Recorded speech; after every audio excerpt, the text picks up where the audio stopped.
Hello, this is John Genet. It is the 6th of May, 2014, here in the Florida Keys.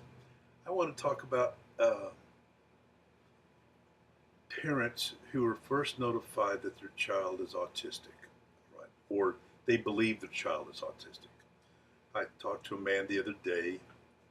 Uh, he was waiting in line to get a diagnosis of his son's autism, right? And I suggested to him that he first go on one of the search engines, Bing.com or Google.com, put in uh, autism symptoms and uh, maybe PDD-NOS symptoms or Asperger's symptoms, copy them down, and then take the time to match their child to the specific description of the ailments, right? Because a lot of times when you go into a doctor's office, especially if the child's, let's say, 2 or 3 years old, the child's going into a strange place, meeting strange people, uh, and the first thing the child does is cling to the parents. Well, when you go in front of the, let's say, the child psychologist, he asks the child to sit at a table and to do certain maneuvers, if you will. They step to the side and ask their name to see if the child turns and recognizes uh, some type of emotional contact as it relates to the name. They ask him to do several tasks. Well, the child is really too young, uh, probably, to respond in the appropriate way, especially in a strange environment. So they cling to the parent, and the doctor has to make a diagnosis off of the 20 or 30 minutes that he saw the child in a strange environment. Well, you could take that child to 100 different doctors and get 100 different diagnoses of that child as far as its autistic traits or symptoms are concerned, right? Because every doctor is going to have a different idea. You have to realize that 99.9% of the professionals that you take your child to get diagnosed, the doctor, practitioner, uh, have never come home to an autistic child. They have no idea what that reality is like. And none of them have never been autistic like the child or I have. So they have really no idea of what it is to live with an autistic child. They have no idea of what it is to be an autistic child. And so they write these diagnoses to determine the level of the child as far as their autism spectrum is concerned. What you really want to get, if you have to go to several doctors to go do it, please get this diagnosis of full spectrum autism, because the level of services that your child is going to get is going to be defined by that diagnosis. Because what what the school has done that receives this educational funding from the state, they've decided to divide that funding into threes.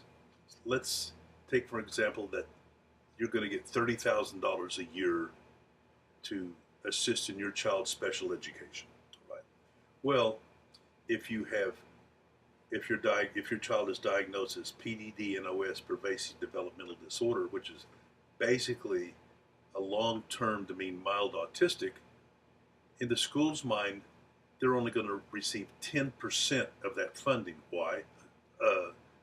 They're going to receive 10% of that funding because uh, it's only 1/3 autistic. That's how they look at it. The difference is they're going to take that other $20,000 that's left over, and they have the right to put it into a general fund as far as education is concerned. So with full spectrum autism, they're required to pay you, in this example, the full amount of $30,000.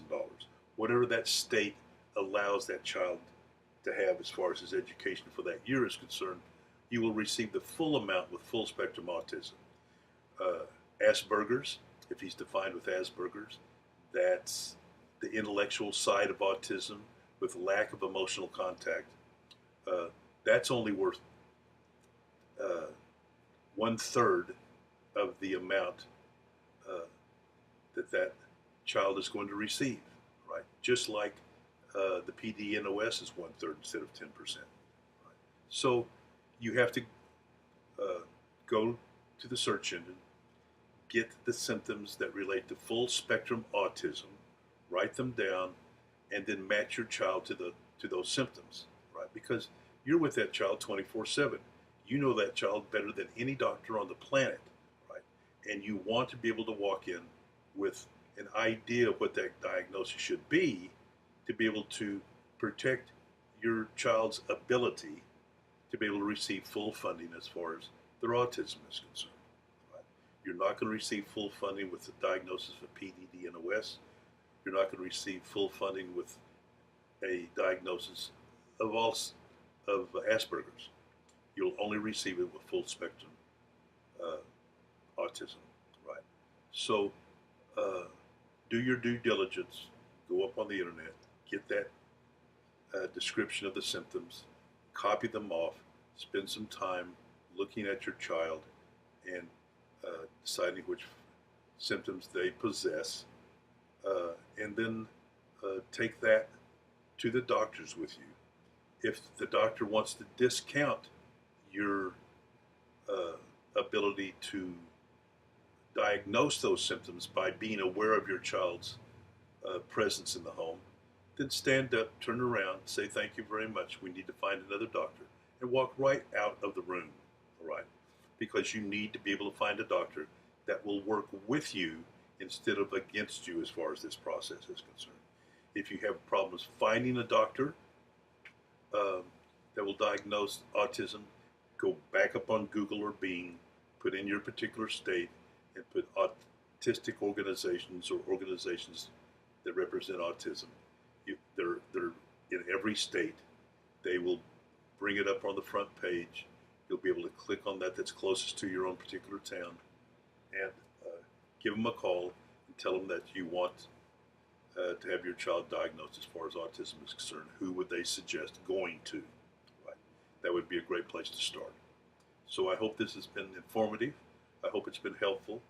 If there's any other questions that you have for me, or you would like to talk to me personally, please do it at 1-800-280-2802. That's 1-800-280-2802. That's ByoNetics, ByoNetics.org. Thank you very much. Bye-bye.